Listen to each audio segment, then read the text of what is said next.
Welcome back everyone, welcome to civil services study. ये practice set number 158 है। UPPSC RO के लिए test series चल रही है। प्रैक्टिस करेंगे इसमें हम जीएस के प्रश्नों पर और उसमें भी ज्योग्राफी के प्रश्नों पर और साथ ही करंट अफेयर्स के प्रश्नों पर। तो चलिए स्टार्ट करते हैं।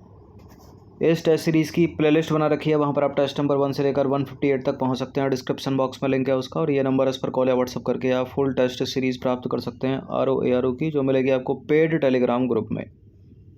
तो क्वेश्चन नंबर 1 है, निम्नलिखित में से किस क्षेत्र को भारत का रुर प्रदेश कहा जाता है?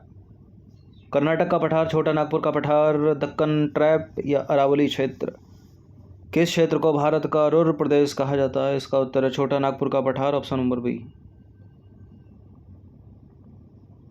देखिए, छोटा नागपुर के पठार को भारत के रुर प्रदेश की संज्ञा दी जाती है। इसका जो विस्तार है छत्तीसगढ़, झारखंड, पश्चिम बंगाल, बिहार, उड़ीसा तक है, और यह क्षेत्र खनिज संसाधनों के भंडार की दृष्टि से भारत का सर्वाधिक महत्वपूर्ण क्षेत्र है। इसलिए इसे भारतीय खनिज का हृदय स्थल यानी मिनरल हार्टलैंड ऑफ इंडिया भी कहा जाता है। इसी कारण इस क्षेत्र में लोहा इस्पात एवं भारी इंजीनियरिंग उद्योग का सर्वाधिक विकास हुआ है। आयरन और स्टील और हैवी इंजीनियरिंग इंडस्ट्री का। क्वेश्चन नंबर 2 पर अजय, निम्नलिखित में से कौन सा राज्य 7 बहनों का भाग नहीं है? देखिए, जो नॉर्थ ईस्ट है ये पूरा, इसमें नॉर्थ ईस्ट में जितने राज्य हैं वो 7 सिस्टर के अंतर्गत आते हैं। सिक्किम अलग है, तो सिक्किम नहीं है 7 सिस्टर में, तो बी है इसका आंसर। यानी उत्तर पूर्वी राज्यों, पूर्वोत्तर राज्यों या नॉर्थ ईस्टर्न जोन में स्थित जितने भी राज्य हैं सिक्किम को छोड़कर, अरुणाचल प्रदेश, असम, मेघालय, मणिपुर, मिजोरम, नागालैंड और त्रिपुरा को 7 सिस्टर्स यानी 7 बहनों की संख्या दी जाती है, लेकिन सिक्किम इसमें नहीं है। क्वेश्चन नंबर 3 पर अजय, निम्नलिखित में से कौन सी जलसंधि भारत एवं श्रीलंका के मध्य स्थित है? ये प्रश्न इंपॉर्टेंट है, कई बार एग्जाम में पूछा है। भारत और श्रीलंका के मध्य जो जलसंधि है वो कौन सी है? ठीक है, यहाँ पर यह पाक जलसंधि, डी है इसका आंसर। तो भारत और श्रीलंका के बीच जो जलसंधि है वो पाक जलसंधि है। और 10 डिग्री चैनल तो बहुत पूछा गया एग्जाम में, अंडमान निकोबार के बीच है। ग्रेट चैनल जो है वो इंदिरा पॉइंट और इंडोनेशिया के बीच है। जो कोको जलसंधि है वो अंडमान और म्यांमार के बीच है, और वो भी म्यांमार के कोको द्वीप के बीच। फतेह सागर, पिछोला, पुष्कर, नक्की क्या हैं? आदिम जनजातियाँ, गर्म जल के झरने, झीलें, नदियाँ? ये हैं झीलें। ठीक है, राजस्थान की झीलें हैं ये राजस्थान की 5 प्रमुख झीलें हैं जो राष्ट्रीय झील संरक्षण कार्यक्रम के अंतर्गत आती हैं। फतेह सागर, पिछोला झील, पुष्कर झील, नक्की झील और अन्ना सागर झील। क्वेश्चन नंबर 5 पर अजय, निम्नलिखित में से किस राज्य में सर्वाधिक वर्षा का औसत सबसे कम होगा? इनमें राजस्थान के अलावा इसका कुछ आंसर हो ही नहीं सकता। देखिए, राजस्थान में वार्षिक वर्षा का जो औसत है वो 57.51 सेंटीमीटर है। राजस्थान के झालावाड़, सिरोही और माउंट आबू में सर्वाधिक वर्षा होती है। राजस्थान में जो सबसे अधिक औसत वर्षा होती है वो है झालावाड़, और सबसे कम वर्षा होती है राजस्थान के जैसलमेर में, जबकि वर्षा ऋतु में सर्वाधिक वर्षा होती है माउंट आबू में। नंबर 6 पर आ जाइए, चुलिया वाटरफॉल, चुलिया जलप्रपात किस नदी पर अवस्थित है? चुलिया चंबल पर है। चुलिया जलप्रपात राजस्थान में, राजस्थान के चित्तौड़गढ़ में चंबल नदी पर अवस्थित है। नंबर 7 पर अजय, निम्नलिखित में से किसका मिलान जो है सही नहीं हुआ? यह है नदियाँ, यह है उनके उद्गम स्थल या राज्य। लूनी नदी के सामने राजस्थान लिखा है, माही नदी के सामने मध्य प्रदेश, बनास के सामने गुजरात, बाण नदी के सामने लिखा है राजस्थान। देखिए, लूनी नदी राजस्थान से निकलती है, करेक्ट है। माही नदी मध्य प्रदेश से निकलती है, करेक्ट है। बनास नदी राजस्थान से निकलती है, गुजरात से नहीं, मतलब राजस्थान में बहने वाली नदी है। और बाण गंगा ये भी राजस्थान, तो सी वाला यहाँ पर इनकरेक्ट है, सी है इसका आंसर। देखिए, बनास नदी राजमंद जिले के कुंभलगढ़ के निकट खमनौर की पहाड़ियों से निकलती है, और यह एकमात्र ऐसी नदी है जो संपूर्ण चक्र राजस्थान में ही पूरा करती है। तो गुजरात को एलिमिनेट कर दीजिए। राजस्थान का पहला मेगा फूड पार्क कहाँ स्थापित किया गया है? अजमेर में। ठीक है, सी है इसका आंसर। देखिए, राजस्थान का पहला mega food park Rupangarh Ajmer में वर्ष 2018 में स्थापित किया गया था, और इसे ग्रीन टेक फूड पार्क भी कहा जाता है। इसका उद्घाटन केंद्रीय एवं प्रसंस्करण उद्योग मंत्री श्रीमती हरसिमरत कौर बादल ने किया था। तो अजमेर में है, याद रखिएगा। क्वेश्चन नंबर 9 पर आ जाइए। वर्तमान में भारत में रामसर स्थलों की संख्या बढ़कर कितनी हो गई है? 75 रामसर स्थल, 75।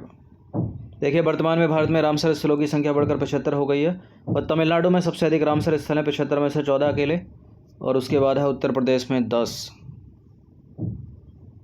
10वां प्रश्न है, करंट अफेयर्स का प्रश्न है। 26 जनवरी 2023 को गणतंत्र दिवस परेड में मुख्य अतिथि कौन था? कौन थे? मिस्र के, ठीक है, अब्देल फतेह अल सीसी, ऑप्शन नंबर बी। तो जापान को हटा दीजिए, ऑस्ट्रेलिया को हटा दीजिए और नेपाल को भी हटा दीजिए। देखिए इस वर्ष यानी 2023 में, यानी 26 जनवरी 2023 को मिस्र के राष्ट्रपति अब्देल फतेह अल सीसी, जो कि मुख्य अतिथि थे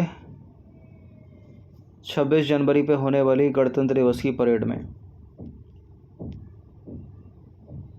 ठीक है, हो रहे हैं क्या, हो चुके हैं। क्वेश्चन नंबर 11 पर आ जाइए। 17वें प्रवासी भारतीय दिवस 2023 का आयोजन कहाँ किया गया?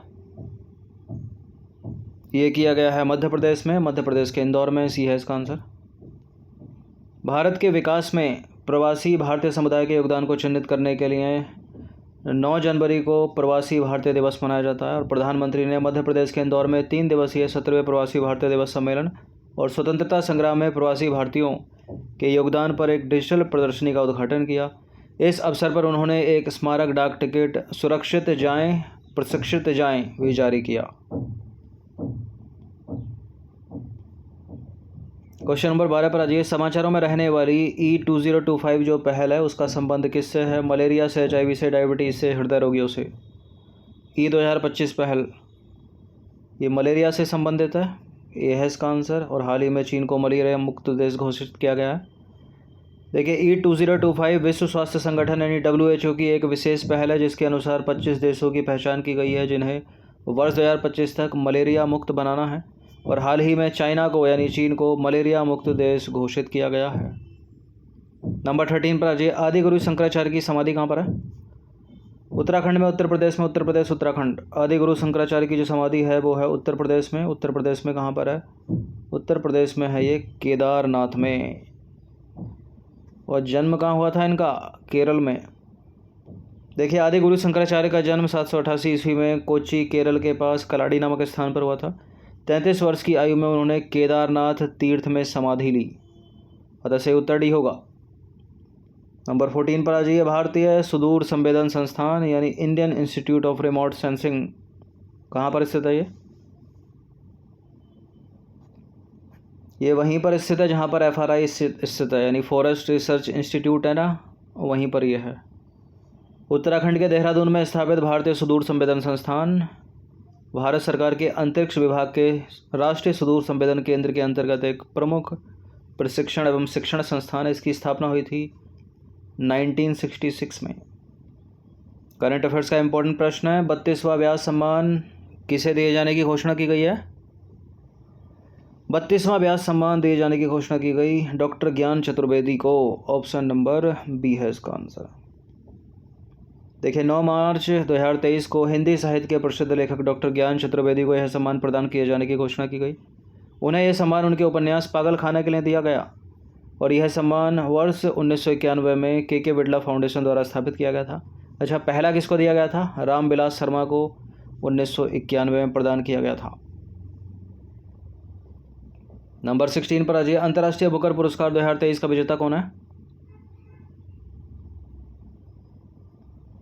देखिए 20 के हैं डगलस स्टुअर्ट, 21 के हैं डेमन गलगोट और 22 के हैं गीतांजलि श्री और डेजी रॉकवेल। और वर्ष 2023 का जो अंतर्राष्ट्रीय बुकर पुरस्कार है उसके विजेता हैं Perumal Murugan. Option number D है इसका आंसर। तमिल लेखक हैं ये पेरुमल मुरुगन। इन्होंने अपने उपन्यास पियरे के लिए अंतर्राष्ट्रीय बुकर पुरस्कार जीता और 56 वर्ष के हैं ये मुरुगन। वर्ष 2016 में इनका उपन्यास आया था पियरे के साथ प्रतिष्ठित सूची में इन्होंने जगह बनाई जिसका तमिल से अनुवाद अनिरुद्ध वासुदेवन ने किया और वह 13 कार्यों की लंबी सूची में जगह बनाने वाले पहले तमिल लेखक बन गए। ठीक है, डगलस स्टुअर्ट को मिला था वर्ष 2020 में टेमन गलगुट को 21 में, गीतांजलि श्री और डेजी रॉकवेल को वर्ष 2022 में, और 23 में मिला किसको? पेरुमल मुरुगन। 26 वर्षीय। उपन्यास का नाम है पियरे। साहित्य अकादमी पुरस्कार से रिलेटेड 2 स्टेटमेंट है यहाँ पर, कौन सा इसमें सही नहीं है? साहित्य अकादमी द्वारा दिए जाने वाला एक साहित्यिक सम्मान है साहित्य अकादमी पुरस्कार, और यह सम्मान केवल भारतीय संविधान की 8वीं अनुसूची में शामिल 22 भाषाओं में से किसी एक भाषा को दिया जा सकता है। ठीक है, केवल किंतु परंतु वाले स्टेटमेंट बाउंड करते हैं, गलत है दूसरा स्टेटमेंट, और गलती अपने को ढूंढना, वही तो आंसर होगा अपना, केवल बी 2 है इसका आंसर, मतलब बी है इसका आंसर, केवल 2। देखिए, साहित्य अकादमी पुरस्कार जो है भारत में साहित्य अकादमी द्वारा दिया जाने वाला एक साहित्यिक सम्मान है, और भारतीय संविधान की 8वीं अनुसूची में शामिल 22 भाषाओं के अलावा यह राजस्थानी और अंग्रेजी भाषा सहित कुल 24 भाषाओं में प्रदान किया जाता है, और पहली बार साहित्य अकादमी पुरस्कार सन 1955 में प्रदान किया गया। पुरस्कार राशि कितनी दी जाती है इसमें? 1 लाख रुपए की है। प्रथम विजेता सरस्वती सम्मान से सम्मानित माखन लाल चतुर्वेदी। ठीक है, तो कई सारी भाषाओं में दिया था, तो हिंदी का देख लेते हैं हम। हिंदी के लिए साहित्य अकादमी पुरस्कार 2022 किसको दिया गया? तो हिंदी साहित्य अकादमी पुरस्कार 2022 की घोषणा की गई, और ये दिया गया बद्री नारायण को, और इनके कविता संग्रह का नाम क्या? तुमड़ी के शब्द। ठीक है, हिंदी के लिए किसको मिला? बद्री नारायण को, तुमड़ी के शब्द कविता संग्रह के लिए। क्वेश्चन नंबर 18 पर आ जाइए। हाल ही के कुछ वर्षों में ज्ञानपीठ पुरस्कार, जो कि साहित्य के क्षेत्र में सबसे बड़ा पुरस्कार है, ठीक है, ज्ञानपीठ पुरस्कार से निम्नलिखित लेखकों को सम्मानित किया गया। आपको बताना है कि कौन सा लेखक अपनी भाषा के अनुसार सही सुमेलित नहीं है। यह है लेखक, यह है उनकी भाषा। दामोदर मौजो कोकड़ी, नीलमणि फूकन जूनियर असमी, अक्कितम अच्युतम नंबूदरी मलयालम, अमिताभ घोष हिंदी। 57वां ज्ञानपीठ पुरस्कार, 56वां ज्ञानपीठ पुरस्कार, 55वां ज्ञानपीठ पुरस्कार, 54वां ज्ञानपीठ पुरस्कार। दामोदर मौजो को मिला 57वां ज्ञानपीठ पुरस्कार, कोकड़ी भाषा के सही है। नीलमणि फूकन जूनियर 56वां असमी भाषा के। अक्कितम अच्युतम नंबूदरी 55वां मलयालम, ठीक है। अमिताभ घोष अंग्रेजी भाषा, ये गलत है, डी वाला स्टेटमेंट। ठीक है, दामोदर मौजो कोकड़ी के लिए, नीलमणि फूकन जूनियर असमी के लिए, अक्कितम अच्युतम नंबूदरी और अमिताभ घोष को अंग्रेजी के लिए, ना कि हिंदी के लिए। बाकी ज्ञानपीठ पुरस्कार से रिलेटेड इतनी बातें आपको पता होनी चाहिए। कौन कौन सी? भारतीय ज्ञानपीठ न्यास के द्वारा ज्ञानपीठ पुरस्कार भारतीय साहित्य के लिए दिया जाने वाला सर्वोच्च पुरस्कार है। भारतीय ज्ञानपीठ पुरस्कार की स्थापना 1965 में की गई थी। देश का कोई भी व्यक्ति जो भारतीय संविधान की 8वीं अनुसूची में शामिल की गई 22 भाषाओं में से किसी भी भाषा में लिखता हो, इस पुरस्कार के योग्य है। किस पुरस्कार के? ज्ञानपीठ पुरस्कार के। और अब तक हिंदी तथा कन्नड़ भाषा के लेखक जो है सबसे अधिक 7 बार इस सम्मान को प्राप्त कर चुके हैं। वर्ष 1965 में मलयालम लेखक जी शंकर कुरुप को प्रथम ज्ञानपीठ पुरस्कार से सम्मानित किया गया था। ये प्रथम वाला भी सबका याद रख लीजिएगा। ठीक है, पहला ज्ञानपीठ पुरस्कार किसको? जी शंकर कुरुप को। पुरस्कार राशि इसमें कितनी है? 11 लाख रुपए की है। और प्रथम महिला विजेता अगर पूछ ले तो आशा देवी पूर्णा, बंगला भाषा की। ठीक है, पहला ज्ञानपीठ पुरस्कार पुरुष जी शंकर कुरुप, अगर महिला पूछ ले तो थोड़ा डीप जाकर आशा देवी पूर्णा, बंगला भाषा में। क्वेश्चन नंबर 19 पर आ जाइए। भारत भारती पुरस्कार किस राज्य का सबसे बड़ा साहित्यिक पुरस्कार है? मध्य प्रदेश, उत्तर प्रदेश, महाराष्ट्र, गुजरात। भारत भारती पुरस्कार जो है उत्तर प्रदेश का सबसे बड़ा साहित्य पुरस्कार है, बी है इसका आंसर। देखिए, भारत भारती उत्तर प्रदेश हिंदी संस्थान का सबसे बड़ा साहित्यिक पुरस्कार है, और यह पुरस्कार उत्तर प्रदेश हिंदी संस्थान लखनऊ के माध्यम से साहित्य के क्षेत्र में उत्कृष्ट योगदान के लिए दिया जाता है। और इस पुरस्कार में भारत भारती सम्मान के रूप में स्मृति चिन्ह, अंगवस्त्रम और 5,02,000 रुपये की धनराशि प्रदान की जाती है। भारत भारती पुरस्कार की शुरुआत कब हुई थी? 1982 में। पहला किसको मिला? महादेवी वर्मा को। और आखिरी विजेता कौन है? सूर्यबाला। ठीक है,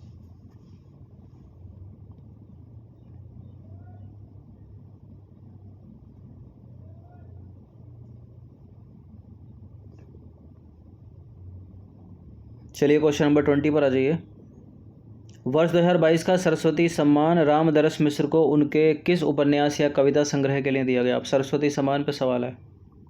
ठीक है, पहले तो यही प्रश्न है, 2022 का जो सरस्वती सम्मान है, 23 का तो अभी तक मिला नहीं है, वो किसको दिया गया? तो उत्तर क्या? रामदरस मिश्र को। तो ये पूछ रहा है उनके किस उपन्यास या कविता संग्रह के लिए दिया गया। सनातन, चेकबुक, पक्की, ओत्ती गिलिते या मैं तो यहाँ हूँ।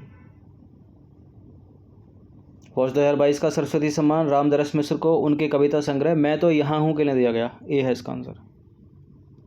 सरस्वती सम्मान की बात करें तो के बिरला फाउंडेशन के द्वारा दिया जाने वाला साहित्यिक पुरस्कार है। यह सम्मान प्रतिवर्ष भारतीय संविधान की 8वीं अनुसूची में शामिल भाषाओं के भारतीय लेखकों की पिछले 10 वर्षों में प्रकाशित साहित्यिक कृति को जो है दिया जाता है।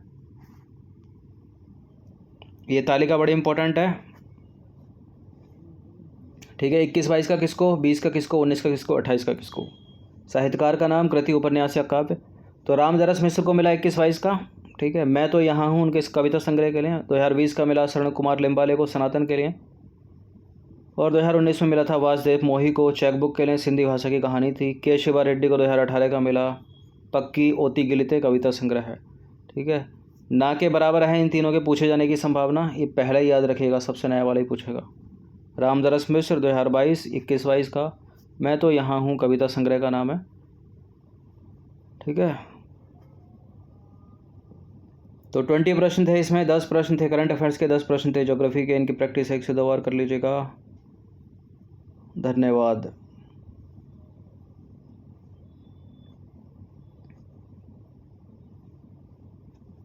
यहाँ कुछ प्रिंटिंग मिस्टेक लग रही है, 2022 है ये, ना कि 20।